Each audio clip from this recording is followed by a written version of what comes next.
nu waliin tura.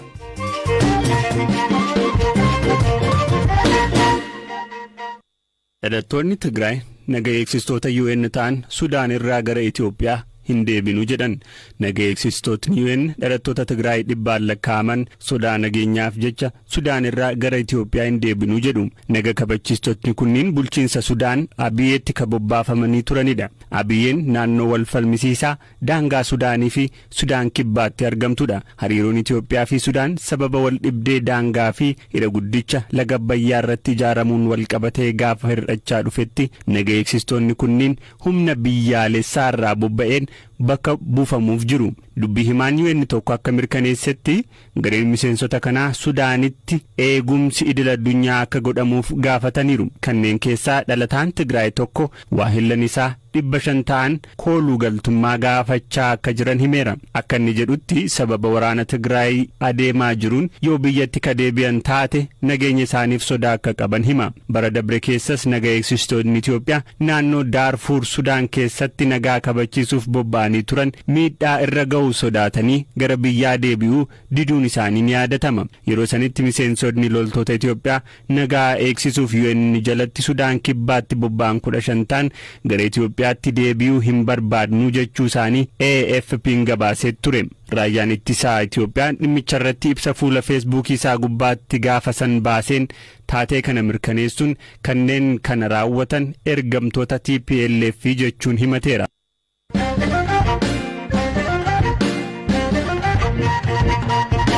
Dhaabbileen miti mootummaa ka idil addunyaa hedduun Itoophiyaa, Keeniyaa fi Somaaliyaatti miiliyoonota beelarraa oolchuuf waamicha taasisan. Atattamatti deeggarsiin argamu yoo ta'e lakkoofsi namoota fiixee beelaarra argaman miiliyoona 14 irraa jiru gara miiliyoona 20tti guddachuu danda'a jedhu Hirphaa Gammachuu. Dhaabbileen gargaarsaa idil addunyaa 40 ta'an gaanfa Afrikaatti beelli kana caala hamaa ta'e osoo hin mudatiin uummata miliyoonaan tilmaamamu beelarraa oolchuudhaaf tumsi akka godhamu qabu waamicha dhiyeessan. Dhaabbileen gargaarsaa kunneen yeroo ammaa Itoophiyaa, Somaaliyaa fi Keeniyaa keessatti uummanni miliyoona 14 ta'u balaa beelaaf saaxilamuu ibsuun deeggarsa ariifachiisaan hin godhamu taanaan lakkoofsi miidhamtootaa gara miliyoona 20 akka ga'uu malu akeekkachiisaniiru. Dhaabbileen miti mootummaa kunneen ibsa kana kan baasan gamtaan Awurooppaa fi waajjira qindeessaa deeggarsa namoomaa dhaabbata biyyoota gamtoomanii waa'ee gogiinsa gaanfa Afrikaatti mudate irratti kibxata boruu eebila 26 bara 2022 walgahii gaggeessuudhaaf karoorsuun isaa erga dhaga'ameetiin sababii gogiinsaan beelaaf kan saaxilaman biyyoonni gaanfa Afrikaa jalqaba weerara kooroonaa vaayirasii achinis walitti bu'insa weerara waannisaa amma immoo sababii waraana Raashiyaa fi Yukireenitiin gatiin meeshaalee ol ka'uudhaan rakkoo hamaadhaaf saaxilamaniiru. Dhaabbilee akeekkachiisa kana baasan keessatti UNICEF, Christian Aid, Danish Refugee Council, Norwegian Refugee Council, Plan International fi Oxfam fa'aa ni argamu. Namoota miliyoona 14 gaanfa Afrikaatti beelaaf saaxilaman jedhaman keessaa walakkaan isaanii ijoollee akka ta'an himameera. Amma roobni naannoo isaaniitti eegamu irroobiin hafnaan qaala'insa jireenyaa mudate waliin rakkoo kana caala hamaan mudachuu akka danda'us akeekkachiisaniiru. Roobni osoo roobees rakkoo kana keessaa ba'uudhaaf ji'oota gaafachuu waan danda'uuf mootummoonni fi dhaabbileen kaan deeggarsa ariifachiisaa gochuu akka qaban himani. Sagantaan nyaataa addunyaa bara 2020 keessa lakkoofsa namoota beelaaf saaxilamanii dhuma barichaatti miliyoona 14 irraa gara miliyoona 20tti guddachuu danda'a jedhee ture. Dhaabbileen deeggarsa namoomaa kennan Itoophiyaa, Keeniyaa fi Somaaliyaa keessa socho'an deeggarsa taasisuuf doolaara miliyoona 4.4 kan gaafatan ta'us maallaqni arjoomtota irraa argame garuu gahaa akka hin taane himameera. Somaaliyaatti deeggarsa namoomaa gaafatame keessaa kan argame harka 5 qofaadha. Kibba Itoophiyaa godina Booranaaf Gujii akkasumas Baale bakka adda addaatti gogiinsa mudateen horii miliyoonatti siqu dhumeera. Roobni kutaalee hongeen miidhe keessatti roobuu eegaluun abdii ta'us amma aanaalee godina Booranaa keessatti qonnaan bultoonni hedduun horii ittiin lafa qotatan dhabanii qonni waqtii kanaas jala darbuudhaaf jira.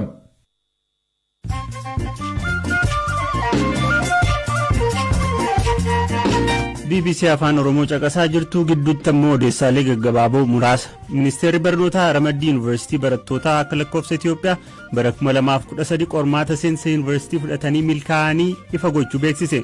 Barattoota qabxiin isaanii gara yuunivarsiitiilee mootummaa galuu isaan dandeessisu argataniif Ramaddiin kun kan bahe yeroo ta'u barattoota naannoo waraanni jiru keessa jiran irra deebiin qormaata biyyaalessaa fudhatanii hiree yuunivarsiitii galuu akka argatan ministeerichi murteesseera. Ministeerri jallisii fi naannoowwan gammoojjii iddoowwan hongeen miidhaman bayyanachiisuuf deeggarsa baankii addunyaarraa argate keessaa birrii miiliyoona 6,300 ol naannoo Oromiyaaf kennuu beeksise. Balaliiwwan xiyyaaraa sadiin lammiileen Itoophiyaa 1,254 ta'an guyyaa har'aa Saawudii Arabiyaarraa gara biyyaa deebifamuu isaanii ministeerri haajaa alaa beeksise. Mootummaan Itoophiyaa lammiilee isaa Saawudii Arabiyaa keessatti rakkoolee hamaaf saaxilamanii iyyachaa ba'an dabalatee namoota 100,000 ol biyyatti deebisuuf koree biyyaalessaa ijaaree biyyatti deebisaa jira. Emmanuel Macron filannoo pirezidantummaa dilbata gaggeeffameen morkattuu isaanii Le Pen mo'achuun marroo lammaffaa turtii waggaa 5f pirezidantii France ta'uun filataman. Macron filannicha sagalee parsantaa 58.55 argachuun yoo mo'atan Le Pen parsantaa 41.4 argatte.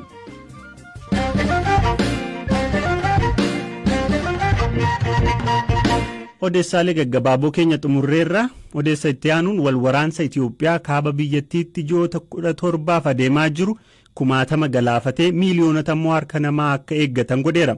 Waraana dhaabuun namoomaaf jecha mootummaa federaalaa fi finciltoota Tigraay gidduutti walii galame lola kana dhaabuuf tarkaanfii isa duraatii jedhamee leellifameera. Magaalaa seena qabeettii dinagdeen ishee turizimii irratti hirkate Laalibalaatti waraanni kunii fi weerarri Covid jiru namoota hedduu miidhe. Firaafolii dhugaasaa guutuu isaa isinitti himti.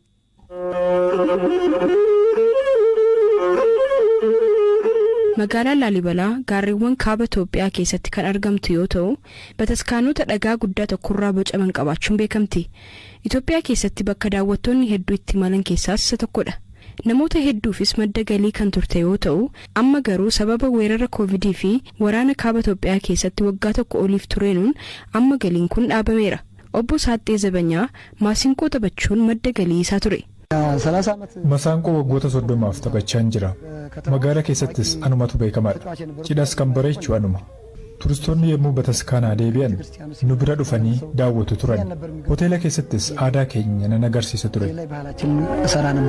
Humnoonni TPLF hagayya 2021 keessa yommuu Laalibalaa to'atanitti obbo Saaxxeen gara gaarreenitti baqatee ji'ootaan booda yommuu gara magaalaatti deebi'u wanti hunduu onee nama muuziqaa isaa taphatuufis hin arganne. Laalibalaa የደመቀች ጥሩ ጉብኝት ትጎበኝ ነበር. Laalibalaan magaalaa ho'ituu fi namoota baay'eenis kan ilaalamtu turte. Jalqaba koronaan yommuu gale hoteelonni hojii dhaaban jiruu isaanii qofa otoo hin taane maddi galii koos wajjumaan dhabame. Achi immoo waraannee gale ana qofa otoo hin taane ana wajjiniin dargaggoonni dibbee rukutan ulullee afuufanis hojii dhaban. Guyyaatti yoo xiqqaate birrii 300 hanga birrii 400 arganna ture. Maal hojjennoon wanti hojjetamu hin jiru. ሚሰራ ነገር የለም. Daani'el ምህረት Laalibalaatti dhalatee guddate. Magaalaatti dhalate keessatti rakkoon akkasii mudachuu isaatti guddaa gaddeera. I have been working as a professional guide. Bara 2005 irraa eegalee ogeessa tuurizimii ta'uun hojjechaa jira. Asumatti dhaladhee guddachuu koo fi seenaa magaalattii himuu kootti baay'een gammada. Seenaa bataskaanaa fi aadaa himuun guddoo na gammachiisa. Umriin koo ganna 47dha. Bara jireenya kootti waan akkasii argee hin beeku. Rakkoo gama lamaati. Weerara koronaa fi waraanaa. Gaafgaa fi abjuu keessa akkan jirutti natti dhaga'ama.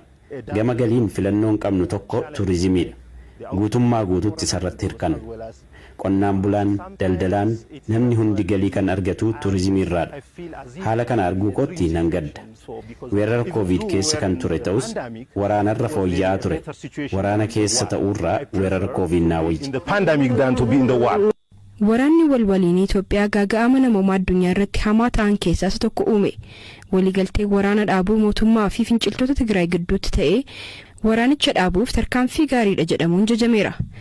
Akkuma namoota kaaba Itoophiyaa kaaniitti jiraattonni asiis jiruuf jireenyi bakka duraanitti akka deebi'u fedhii guddaa qabu. Obbo Saaxxee fi obbo Daani'elis abdii fi hawwii qaban akkanaan ibsaniiru. አሁን ወደፊት Guyyaan sun deebi'anii hojii koo hojjechuun barbaada. Namoonni guutummaa guutuutti waan godhan dhabaniiru. Ammas garuu tuuristoonni deebi'anii dameen kun akka bayyanatu abdii qabna.